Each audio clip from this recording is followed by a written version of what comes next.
लगा इंतकामों का सिलसिला।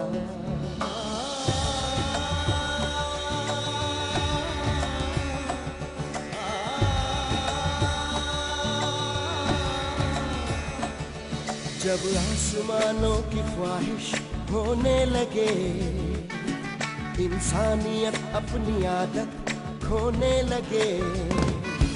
अब हार किसको मिले और जीत किसको मिले, बस वक्त के हाथ में है फैसला। कैसी कश्मकश, कैसी कश्मकश।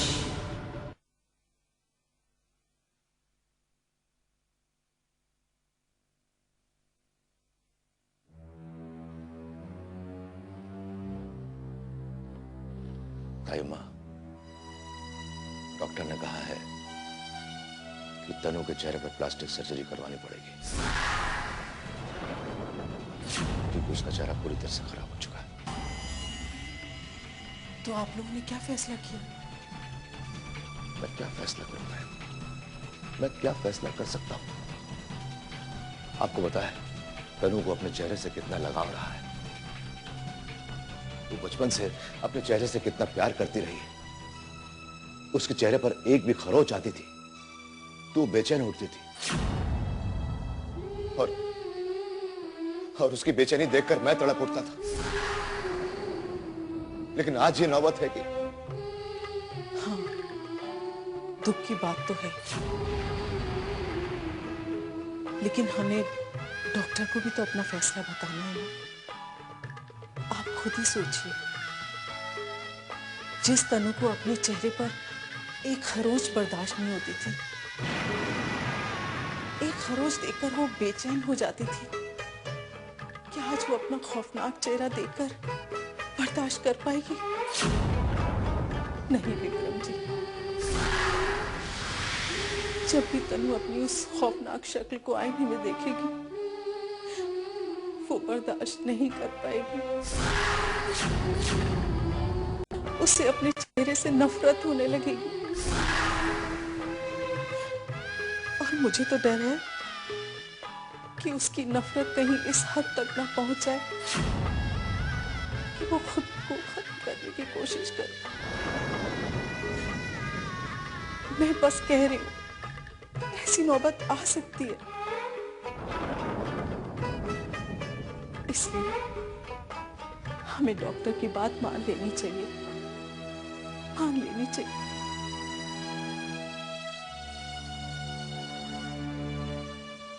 आप सही कह रहे हैं तायुम्मा। वक्त के साथ साथ वो अपने इस नए रूप को स्वीकार कर ही लेगी। शक्ल जो भी हो, लेकिन उस शक्ल के पीछे का सच तो यही रहेगा कि वो हमारी तनु है। आराधना जी से भी पूछ ले कि वो क्या चाहती है। अब तनु पर मुझसे ज्यादा उनका अधिकार है। दुल्हन से क्या पूछना, वो तो कोई फैसला लेने की हालत में ही नहीं है। मैं तो आपसे यही कहूंगी कि आप डॉक्टर से बात कर लीजिए। जी भाई, ठीक है।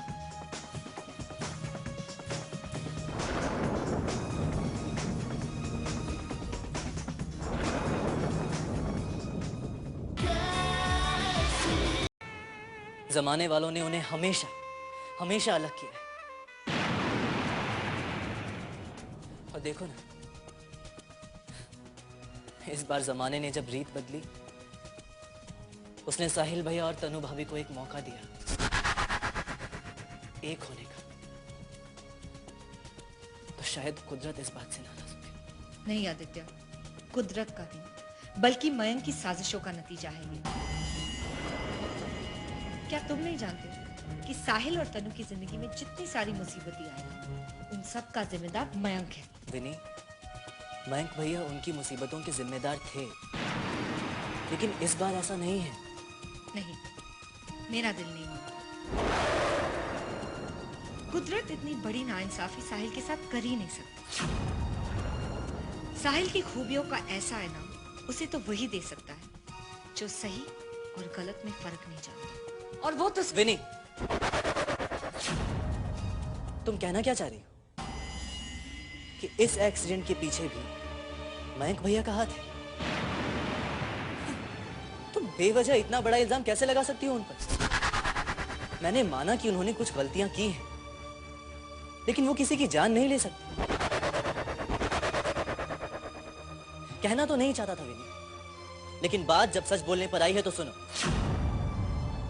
सच की तस्वीर तुम सामने रखकर उसे बोलने से कतरा रही। क्यों? तुम्हें मालूम है ना मयंक भैया कैसे फंस गए? सीडी पुलिस स्टेशन कैसे पहुंच गए? लोग आदित्य, साहिल पे शक करना गलत है। क्यों? क्यों गलत है? ये तो सब जानते हैं ना कि सीडी किसके पास थी। इसलिए प्लीज बेवजह ये साबित करने की कोशिश मत करो कि तुम जवाब जानती हो। तुम हमेशा साहिल भैया की तरफ से ही क्यों बात करती हो? तुम्हारा उनके साथ रिश्ता क्या है मैं नहीं जानता, और ना ही जानना चाहता हूं। लेकिन एक बात, मयंक भैया के खिलाफ बोलने की कोशिश मत करना, क्योंकि उनकी सच्चाई मैं तुमसे बेहतर जानता हूं। मयंक भैया के साथ मेरा रिश्ता है, भाई का रिश्ता।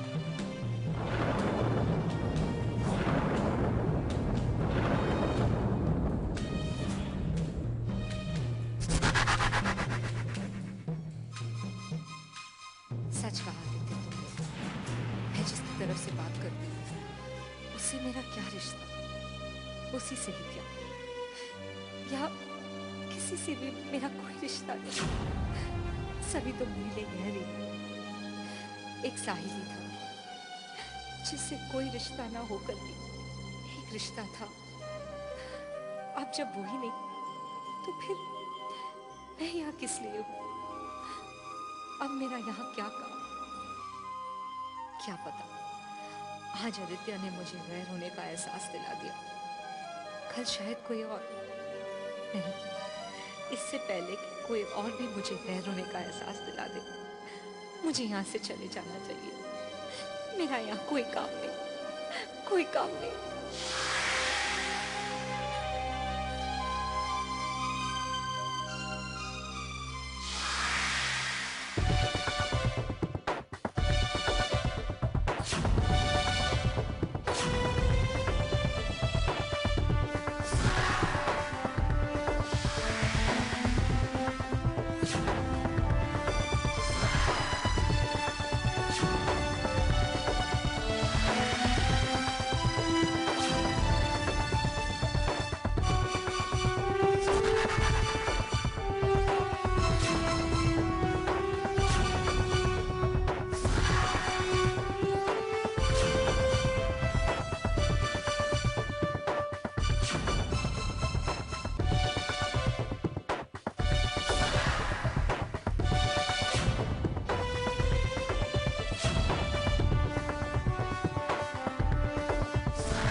पूर्वा, कहाँ जा रही हो तुम? मम्मी जी, आज बहुत दिनों बाद मेरी भाभी की पट्टी खुलने वाली है, उन्हीं से मिलने जा रही थी। तुम इस हालत में हॉस्पिटल जाओगी? मम्मी जी, मैं बिल्कुल ठीक हूँ, बस एक नजर मेरी भाभी को देखकर लौट आऊंगी। पूर्वा, तुम जानती हो ना कि तुम्हारी कोख में इस घर का वारिस है, वो चिराग जो इस घर को रोशन करने वाला है। इस घर के लोगों ने इस बच्चे से न जाने कितनी उम्मीदें लगा रखी और तुम जानबूझकर उनकी उम्मीदों को मुसीबत में डालना चाहती हो। नहीं मम्मी जी, ये बच्चा तो मेरी जिंदगी है, भला मैं इसे मुसीबत में कैसे डाल सकती हूँ? और फिर आप भी तो एक माँ है ना, माँ से बेहतर अपने बच्चे का ख्याल कौन रख सकता है भला?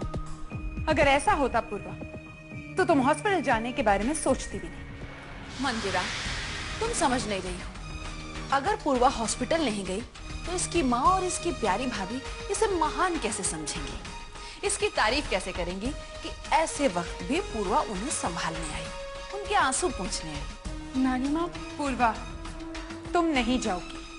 मम्मी जी प्लीज, आज मेरी भाभी कितने दिनों बाद अपनी आंखें खोलने वाली है, मुझे बस थोड़ी देर के लिए जाने दीजिए, मैं जल्दी ही वापस लौट आऊंगी। बस, बिना कोई नाटक किए चुपचाप जाकर अपने कमरे में बैठ जाओ, समझी? मंदिरा, तुमसे बार बार कहा है कि इसे प्यार से मत समझाया करो, इसे प्यार की भाषा समझ में नहीं आती और आएगी भी कैसे, है भी तो उसकी बेटी। तो दिखावे के लिए प्यारी प्यारी बातें करती जरूर है, लेकिन प्यार की भाषा समझती नहीं। नानी माँ, आप हमेशा मेरी माँ को बीच में क्यों लाती हैं? मुझसे ऊंचे सुर में बात करोगी तो तुम्हारा सारा सुर बिगाड़ दूंगी। भूल जाऊंगी कि तुम इस घर की बहू हो और तुम्हारी कोख में इस घर का वारिस। वैसे भी मुझे ना तो तुम पसंद हो और ना ही तुम्हारा होने वाला बच्चा।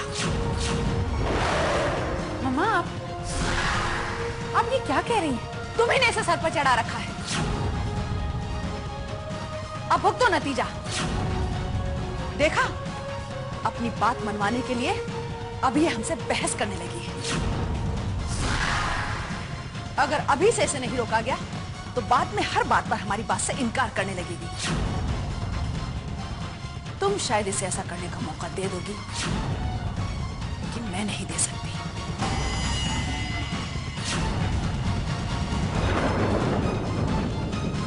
और तू खड़ी खड़ी घूर क्या रही है मुझे? खा जाएगी क्या? जाकर चुपचाप अपने कमरे में बैठ जा, कहीं जाने की जरूरत नहीं है। वैसे भी तनु नया जन्म ले रही है, मर नहीं रही। मुलाकात बाद में भी हो सकती है, अभी से उससे मिलने के लिए क्यों मरी जा रही हो? जाओ। मम्मा, वो माँ बनने वाली है, उस पर इतना भारी वार मत कीजिए। मंदिरा, ये तो सिर्फ शब्दों के वार है। मेरी चाहत तो ये है कि इस पर ऐसा वार करूं कि ना तो ये मनहूस बचे और ना ही इसका बच्चा, जो मेरे लिए कभी ना खत्म होने वाला नासूर बनने वाला है।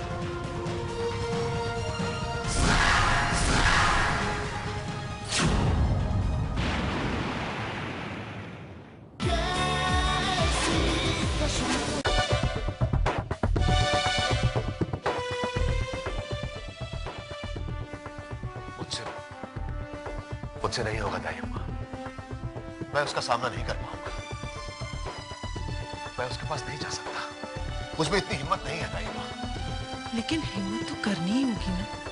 देखिए, आज छोटी दुल्हन कितने महीनों बाद अपनी आंखें खोलेगी और ऐसे में उसके सामने कोई नहीं होगा तो उधर दुल्हन भी जाने से मना कर रही है। हालांकि मैं भी नहीं चाहती कि इस वक्त वो छोटी दुल्हन के सामने जाए, क्योंकि उसे अपना ही होश नहीं है। पता नहीं वो छोटी दुल्हन के सामने क्या कह बैठे। लेकिन आपको तो जाना ही चाहिए ना। मैं क्या हिम्मत लेकर जाऊं उसके पास, क्या जवाब लेकर जाऊं मैं उसके पास?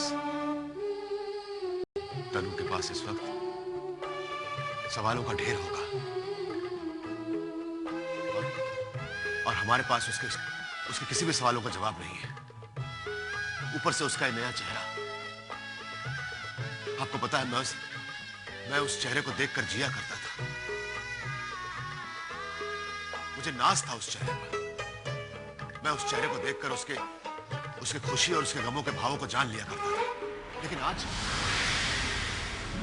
मैं तो उस चेहरे को पहचानता भी नहीं हूं दाई मां। मैं कैसे उसके भावों को पढ़ पाऊंगा? कुछ नहीं हो पाएगा दया माँ, कुछ नहीं हो पाएगा। विक्रम जी, हर माँ बाप अपने बच्चे की बात उसकी धड़कनों से, उसकी आहट से पहचान लेते हैं। और हमारी छोटी दुल्हन का चेहरा बदला है, वो नहीं बदली है। वो हमारी बच्ची है, आज भी हमारी बच्ची है, जो हर मुसीबतों का सामना आसानी से कर लेती है, क्योंकि इस बात का हौसला होता है उसे कि उसके अपने उसके पास है। क्या इस मुसीबत की घड़ी में आप अपनी बच्ची से मुंह मोड़ लेंगे? नहीं दया माँ, मैं तनु से कभी मुंह नहीं मोड़ पाऊंगा। आपका इनकार तो यही साबित कर रहा है। जल्दी कीजिए, पट्टियां खुलने ही वाली है, हमें उसके पास चलना चाहिए।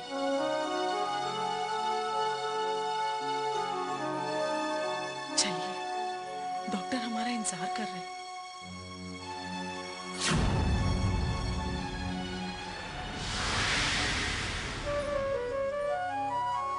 प्रभु, तुम्हारे रहते ये अन्याय हो रहा है और तुम चुपचाप खामोशी से बैठे तमाशा देख रहे हो। क्यों? वहां मेरी भाभी, मेरी माँ, मेरा पूरा का पूरा परिवार मुसीबतों से लड़ रहा है और मैं ऐसी अभागन हूं कि जाकर उनका हाथ भी नहीं थाम सकती। कैसा इंसाफ है ये तुम्हारा? कैसा इंसाफ है प्रभु? जवाब दो। माँ बनना तो औरत के लिए सबसे बड़े सौभाग्य की बात है, पर मेरे लिए तो ये गुनाह बन गया।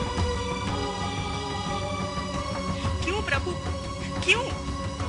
ऐसा क्यों कर रहे हो तुम? लेकिन मैं इन बेड़ियों की परवाह कतई नहीं करूंगी, किसी की परवाह नहीं करूंगी। मैं जाऊंगी अपनी भाभी से मिलने, और जरूर जाऊंगी, सुना तुमने? लेकिन फिर भी मैं तुझसे विनती करती हूँ कि जब मैं यहाँ वापस लौट कर आऊं तो मुझे इतनी ताकत देना कि मैं हमेशा की तरह उनके इन कड़वे शब्दों को बर्दाश्त कर सकूं। मुझे ताकत देना प्रभु, मुझे ताकत देना।